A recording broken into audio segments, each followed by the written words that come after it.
En réalité, il y a beaucoup de femmes qui s'autorisent à être heureuses en entreprise, mais pas en amour. Alors, il y a celles qui ont choisi le premier partenaire qui voulait bien d'elles et qui restent avec, mais qui ne sont pas très heureuses. Il y a celles qui ne veulent pas le quitter parce qu'elles ont peur de la solitude. Il y a celles qui sont définitivement célibataires ou celles qui ont tellement d'amants que c'est comme si elles étaient seules. Ce qui est important, c'est pourquoi est-ce que moi, femme, je vais réussir en entreprise, mais je vais saborder ma vie amoureuse. Et derrière cette question, il y a très souvent une loyauté. Donc la loyauté, ça peut être maman n'a pas fait d'études et en fait elle est jalouse de moi. Ça peut être papa était un garçon très cassant, il n'y en avait que pour mon frère et je me suis battue, mais même en étant aujourd'hui le numéro un de mon entreprise, je n'existe pas à ses yeux. Et une des autres loyautés qui est la moins connue, c'est j'ai eu une sœur donc, ou un frère qui était despotique ou jaloux et finalement je ne peux pas m'autoriser avec la chance que j'ai eue de réussir dans ma vie professionnelle d'être en plus heureuse en amour.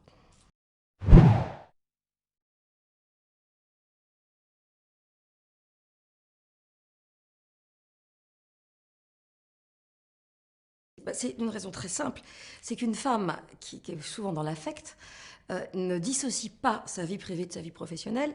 Et si elle est dans une relation amoureuse désastreuse, perverse, avec des je te quitte, je te reprends, ou en attente, ou en dépression après une rupture qu'elle n'a pas choisie, ça va se répercuter professionnellement. C'est-à-dire qu'elle va être complètement centrée sur l'autre au lieu d'être centrée sur elle. Et toute son énergie va partir vers l'autre, soit à imaginer un film comme quoi il va revenir, bien sûr comme un prince charmant, soit au contraire à être dans sa colère. Et la plupart du temps, cette énergie qui est dépensée au service de l'autre n'est pas au service de la personne elle-même.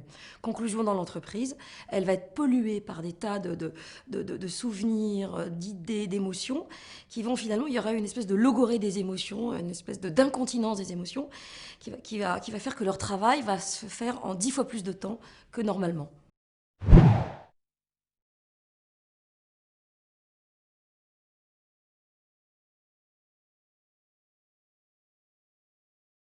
Et je me suis rendu compte, il est sorti donc en janvier 2011, et je me suis rendu compte que, sur le terrain, que la plupart des femmes n'arrivaient pas à trouver l'amour alors que ce livre était bien fait. Pourquoi? Parce qu'elles ne se posaient pas les bonnes questions et qu'elles n'y répondaient pas de façon honnête. Donc j'ai écrit un deuxième livre qui s'appelle Autodiagnostic amoureux. Et dans ce livre, je donne les outils pour que les hommes et les femmes, puisqu'en fait les mécanismes de sabordage sont les mêmes dans les deux sexes, même s'ils ne s'expriment pas de la même façon, je donne les outils pour que les femmes identifient le point commun entre leurs différents partenaires. Ensuite, le point commun entre la façon dont elles ont évolué avec leurs partenaires et la façon dont elles ont été traitées dans leur enfance par rapport à leur père, leur mère, enfin toute la fratrie globalement. Et enfin, je donne des clés pour pouvoir régler les blocages rapidement. Par exemple, quand vous n'avez pas fait le deuil de quelqu'un, et quand je dis le deuil de quelqu'un, c'est pas forcément votre ex, ça peut être un parent décédé quand vous étiez jeune.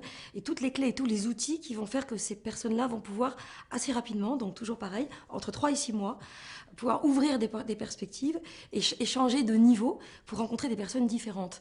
Et là, je suis en train d'écrire le troisième, justement, parce que je me rends compte que le besoin de se bousiller, de gâcher ses possibilités, est quelque chose qui, finalement, mène le monde, enfin, une partie du monde.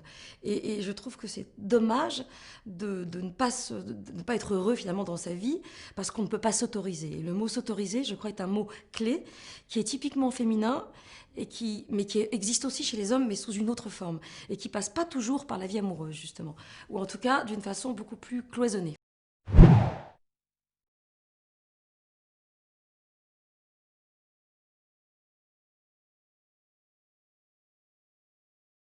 La seule question finalement, c'est que les femmes puissent prendre conscience que leur histoire d'amour, quand elle ne fonctionne pas, c'est pas la faute de leur partenaire, c'est leur responsabilité dans le choix qu'elles ont fait de ce partenaire-là au moment du casting par rapport à leur histoire d'enfance. Et qu'est-ce qu'elles mettent en place dans la répétition pour être loyales à leur mère qui finalement n'est pas très heureuse en amour, ou pour ne pas s'autoriser à faire mieux que leur frère ou que leur sœur, parce que précisément, si elle faisait trop bien, elle serait plus le vilain petit canard.